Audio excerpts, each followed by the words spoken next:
علامہ اقبال نے ایک بات لکھی ہے. اقبال کہتے ہیں جب میں لندن میں وکالت کرتا تھا تو ایک خاتون تھی, لیڈی بارنس اس کا نام تھا. چھوٹے موٹے مقدمات لے کے وہ میرے پاس آتی تھی. بی بی ایک ہوٹل چلایا کرتی تھی. اس کا خامند جو تھا وہ فوج میں ملازم تھا. اقبال نے خود لکھا ہے, اقبال فرماتے ہیں کہ ایک دن وہ خاتون پھر کسی کیس کے سلسلے میں میرے پاس آئی, تو جب وہ آئی تو اس نے نقاب اوڑھا ہوا تھا, برقع کیا ہوا تھا. تو چونکہ اس نے نقاب اوڑھا تھا, مسلمانوں کی نشانی تھی. نقاب اوڑھنا کن کی نشانی ہے؟ اللہ آپ کو خوش رکھے. تو کہتے ہیں وہ نشانی چونکہ اہل اسلام کی تھی تو مجھے تجسس ہوا. میں نے کہا لیڈی خیریت ہے؟ میم صاحبہ یہ برقع پہنا ہوا ہے. تو کہنے لگی ہنس کے, اقبال مجھے پکا یقین تھا کہ آپ ضرور پوچھیں گے. تو میں نے کہا اچھا تو یہ برقع؟ تو کہنے لگی الحمدللہ میں مسلمان ہو گئی. تو میں نے فوراً کہا کہ آپ کا شوہر تو فوج میں ملازم ہے, فوجی کے لیے بدلنا اور پھر ملکی قانون اور یہ چیزیں. تو کہنے لگی اس نے مجھے کیا کہنا تھا, وہ خود کلمہ پڑھ گیا. تو کہتے ہیں میں اور متجسس ہوا. وہ کیس کی بات کرتی تو میرا تجسس بڑھ گیا. میں نے کہا تو کیس چھوڑ یہ بتا کلمہ کیسے پڑھا؟ تو کہنے لگی اقبال اصل بات یہ ہے کہ میں نا بے اولاد تھی, خامد بھی بڑے اچھے پیسے کماتا, میں خود بھی ہوٹل چلاتی, پر ڈپریشن اور ٹینشن اور بلا وجہ کی پریشانیاں جان نہیں چھوڑ. یہ ٹینشن اور ڈپریشن کا نا مجھے عربی ترجمہ کوئی نہیں ملا. یہ ڈپریشن اور ٹینشن کا نا میں نے تلاش کیا ہے, لیکن مجھے عربی لغت کے اندر ان کے معنی مجھے لگتا ہے کہ اس زمانے میں یہ چیزیں تھی ہی نہیں.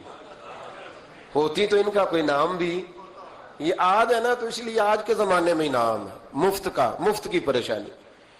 تو کہتی ہے مجھے ٹینشن اور ڈپریشن رہتی تھی ہر وقت, بڑی میں پریشان رہتی تھی. میرے ساتھ ایک عجیب واقعہ ہوا کہ میرے ہوٹل میں نا ایک بابا جی برتن مانجتے تھے, بوڑھے آدمی تھے, 70 سال کے قریب عمر تھی. ان کا ایک بیٹا تھا, ایک بہو تھی, ایک پوتا تھا, لیکن وہ بیچارے بیٹا بیمار رہتا تھا تو لہذا وہ خود مزدوری کرتے. کہتی ہے ایک دن وہ بابا جی میرے پاس آئے, کہنے لگے میم صاحبہ 2-4 دن کی چھٹی چاہیے. تو میں نے کہا خیریت ہے؟ کہنے لگے میڈم میرا بیٹا فوت ہو گیا. بیٹا,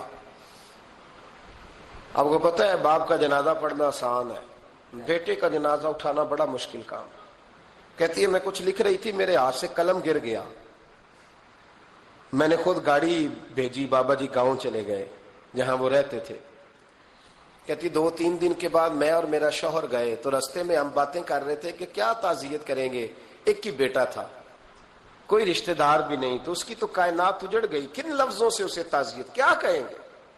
کہتے جب ہم گئے تو وہ ٹوٹی ہوئی چٹائی پہ بیٹھا تھا, کچھ لوگ قریب تھے. ہم نے جا کے کہا بابا آپ مسلمان ہیں, ہم آپ کو کیا نصیحت کریں, ایک ہی بیٹا تھا, کہ کس طرح کر کے ہم آپ کو تسلی دیں. تو کہتے ہیں اس نے آنکھیں کھولی, بوڑھی آنکھوں میں ایمان کی روشنی.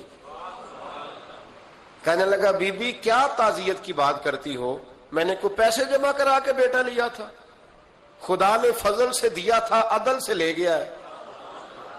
میں اپنے رب کے فیصلے میں بڑا راضی ہوں, اللہ بڑا کریم ہے, وہ لے گیا, اس کا مال تھا. آپ یقین کریں ہمارے دیہاتی لوگ یہ کہا کرتے تھے, میں نے کانوں سے سنا ہے. ایک بوڑھے آدمی کا ایک دفعہ بیٹا فوت ہو گیا تو کسی نے اس سے کہا بابا چھوٹی عمر میں بچہ چلا گیا, تو مجھے لفظ نہیں بھولتے. کہنے لگے پتر اللہ دی فصل ہے, کچی وڈے تاوی ہو دیے. سنے آپ نے بھی کبھی یہ فکرہ, کچی وڈے تے پکی لے گئے تے تاوی ہے جو ہو دی. تو جب اس کا جی چاہا وہ لے گیا. اللہ اکبر. وہ خاتون کہتی ہے کہ وہ بابا جی سے میں نے کہا کہ چلو آپ 1 مہینے کی چھٹی کر لے. تو کہنے لگا نہیں میڈم میں مسلمان ہوں, مفت کی روٹی نہیں کھاتا, مزدوری کر کے کھاتا ہوں, میں انشاءاللہ 2-3 دن کے بعد کام پہ آ جاؤں گا. کہتے ہیں وہ چند دنوں کے بعد آ گیا. اللہ کی قدرت کے ابھی 2-3 ماہ گزرے تھے, پھر آیا. میڈم چھٹی چاہیے کچھ دنوں کی. میں نے کہا خیریت ہے؟ کہنے لگے وہ میری بہو بھی ہارٹ اٹیک سے فوت ہو گئی. کہتے اب میں بھی تڑپ گئی اور عیسائی ہو کہ میری آنکھوں میں آنسو آ گئے. میں نے کہا گھر کا دروازہ بند ہو گیا, اب یہ بیچارہ کیا کرے گا. وہ اپنے شوہر کے غم میں ہارٹ اٹیک سے فوت ہو گئی. کہتے ہم پھر 2-3 دن کے بعد تعزیت کے لیے گئے, پھر ٹوٹی ہوئی چٹائی, بوڑھا نہ اپنی انگلیوں سے زمین پر کچھ بنا رہا. کہتی ہے قریب گئی اور میں نے جا کے کہا بابا اب تو تسلی آپ نے خود ہی کرنی ہے, جو نظام تھا وہ تو ہو گیا. تو کہتے ہیں پھر اس نے آنکھیں کھولی, آسمان کی طرف دیکھا تو کہنے لگا بیٹی کوئی پریشانی نہیں, میرا بیٹا بغیر شادی کے بھی تو فوت ہو ہی سکتا تھا نا, بس میرے مالک نے جب چاہا جیسے چاہ ہوا. میں انشاءاللہ 2-4 دن کے بعد کام پہ آؤں گا. یہ میرا 3-4-5 سال کا پوتا ہے, ابھی اسکول داخل ہوا ہے, میں ساتھ لے آؤں گا, وہاں میرے ساتھ اوپر کوارٹر میں جہاں میں رہتا ہوں یہ بھی رہے گا. کہتی ہے میں سختے میں آ گئی اس کی کیفیت دیکھ کے. وہ پوتے کو ساتھ لے آیا.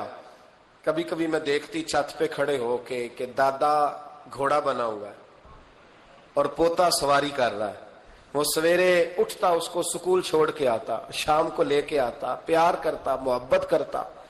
تیسری منزل پر ہم نے کوارٹر دیا ہوا تھا, وہاں دادا پوتا رہتے. اللہ تو بڑا بے نیاز ہے. کہتی ہے اقبال ایک دن نا پوتا اوپر والی منزل پہ کھیل رہا تھا, اس کا پیر پھسلا, وہ گردن کے بل زمین پہ گرا. مجھے خبر ہوئی تو میں دوڑی, ایمبولینس منگائی. خون سے لتھڑے ہوئے اس بچے کو دادے نے اپنی گود میں رکھا. اور جب ہم ہسپتال کی طرف گئے تو ہاسپٹل بعد میں آیا, جناب اسرائیل پہلے آ گئے اور کہتے ہیں وہ گود میں دم توڑ گیا. پھر دادے نے اسے اپنے ہاتھوں سے غسل دیا, پھر اس نے اپنے بوڑھے ہاتھوں سے قبر کھودی اور پھر مٹی ڈال کے کہنے لگا انا للہ و انا الیہ راجعون. جے سونا ہی میرے دکھ وچ راضی, جے سونا ہی میرے دکھ وچ راضی. پھر سکھ نو چولہے ڈاواں. کہتے ہیں وہ مٹی ڈالی اس نے, اور جب وہ واپس پلٹا تو میں بازو سے تھام کے ہوٹل قریب لائی اور میں نے اس کے قریب کہا کہ بابا تو ٹوٹ گیا ہے, تو بکھر گیا ہے. مجھے محسوس ہوتا ہے کہ اب نہ تیری راتیں اور تیری صبحیں اور تیری شامیں غموں میں گزریں گی. تو کہتے ہیں یوں اس نے ہاتھ رکھے اور یوں آنسو چھٹک دیے. کہنے لگا میڈم کیوں میرے اندر کوئی عقیدہ نہیں, میں کوئی لوارث ہوں, میرا کوئی رب نہیں, میں کیوں پریشان رہوں گا, میں تو پکا ہوا پھل ہوں. تھوڑے دن گزریں گے قبر میں جاؤں گا, اور جب جنت میں جاؤں گا تو اللہ میری بیٹے سے بھی ملاقات کرائے گا, میرے پوتے سے بھی ملاقات کرائے گا, میرا رب ساری ملاقاتیں کرا دے گا. میں اپنے اللہ کی رضا پہ بڑا راضی ہوں.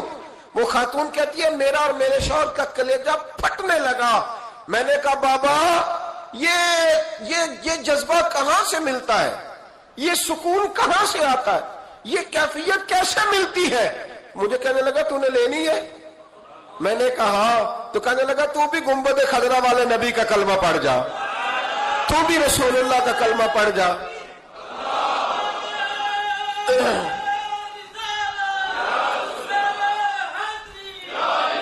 میرے محبوب کا کلمہ پڑھ, اللہ تجھے سکون عطا کرے.